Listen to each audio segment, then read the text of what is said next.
Paano ko ba ito ginawa? Panoorin natin.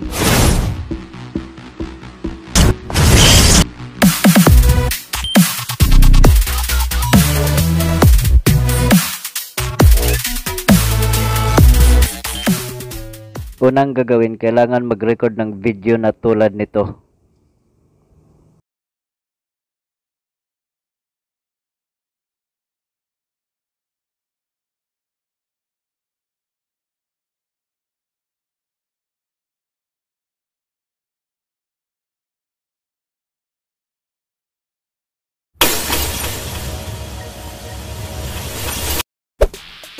Pindutin ang media.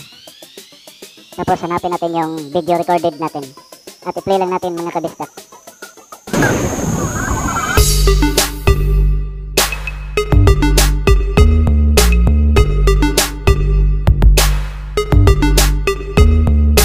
At pagkatapos, pwede na natin siyang i-edit. So balik tayo sa una. I-play lang natin saglit. At dito ihinto natin sa paglundag ko mga kabistak. Yan o, tingnan nyo. Lumundag ako. Diyan banda, pindutin natin yan, dyan. Pagkatapos, hanapin yung gunting. Hanapin yung split. Yan, split lang natin siya. At pagkatapos, play natin saglit.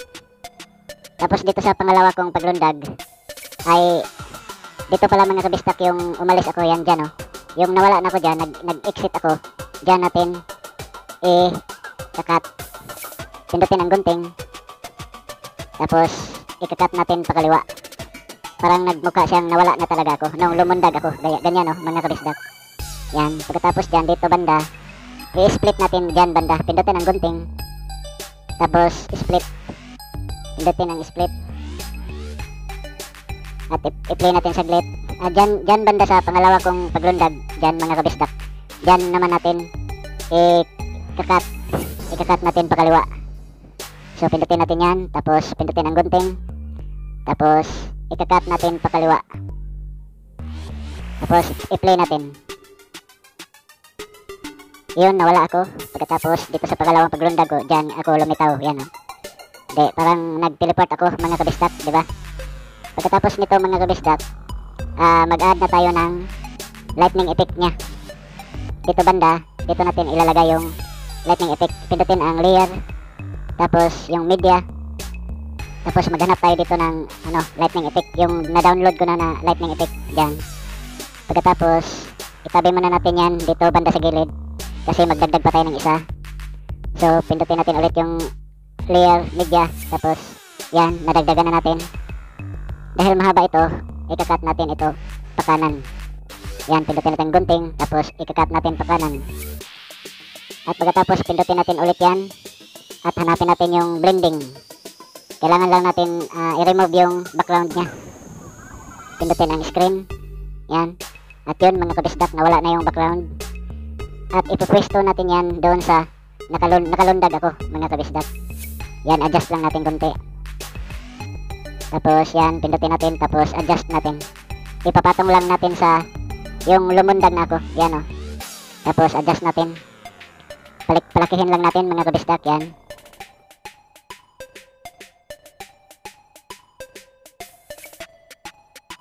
Tapos itong isang lightning effect, ilagay natin, ipupwesto natin dito, banda. So, kailangan lang natin i-move yan, dyan, ilagay natin. Pagkatapos, pindutin natin yan, at hanapin yung blending. I-remove pa rin natin yung background nya, pindutin ang screen. Pagkatapos, paliitin lang natin yan. At ipupwesto sa nauna nating nilagay na lightning effect. Yan, dyan. Para magmukha talaga siyang teleportation. Yan, tapos i-play natin. At yun, okay na siya mga kabistak. At dito naman tayo sa pangalawang paglundag ko. Yan, dyan, tingnan nyo. Dyan tayo maglagay ulit ng panibagong lightning effect. So, pindutin lang natin itong unang lightning effect na nilagay natin. Tapos, pindutin yung apat na tuldok dun sa taas. Tapos, i-duplicate lang natin siya. Para mailagay natin sa pangalawa kong paglundag mga kabistak. At yan, ipupwesto natin yan dyan. Yan. At pagkatapos, i-adjust lang natin. Adjust lang natin mga kabistak. Yan, ilalagay natin yan dyan sa paglundag ko. Yung lightning effect nya. Yan. Tapos, palakihin lang natin konti. At itatabo natin sa nakalundag na ako.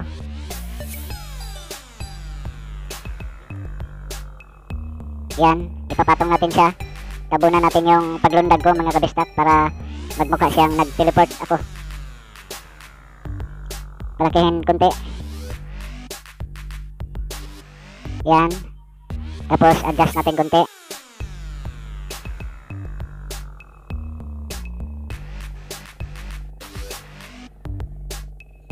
I-play natin mga kabistak kung okay na ba siya. Yan, okay na. Pagkatapos dito mga kabistak, mag-add tayo ng isa pang lightning effect. So pindutin ang layer, tapos media. Pagkatapos maghanap tayo dito ng isa pang lightning effect niya na i-download ko na. Yan. Medyo mahaba siya mga kabistak. Ika-cut natin pa kanan. Yan. Pagkatapos ipipwesto natin dito banda sa nauna nating nilagay na lightning effect niya. I-move lang natin ito dito banda mga kabistak tulad ng nauna. Ipipwesto natin yan dyan. At pagkatapos pindutin natin ito. Tapos hanapin natin yung blending. Ganun pa rin mga kabistak. Kailangan nating tanggalin yung background niya. Yan. Pindutin ang screen. Tapos ipipwesto natin siya doon sa nakalundag na ako. Yan. Yan. Pipwesto natin yan dyan. Tapos i-play natin. At yan mga kabistak, mukhang okay na siya. So, ang susunod na gagawin natin ay pwede na natin siyang i-save, i-export na natin siya. So, ganyan lang mga kabistak. Sana'y nasundan nyo ako. Huwag kalimutan mag-like, comment at mag-subscribe. Maraming salamat.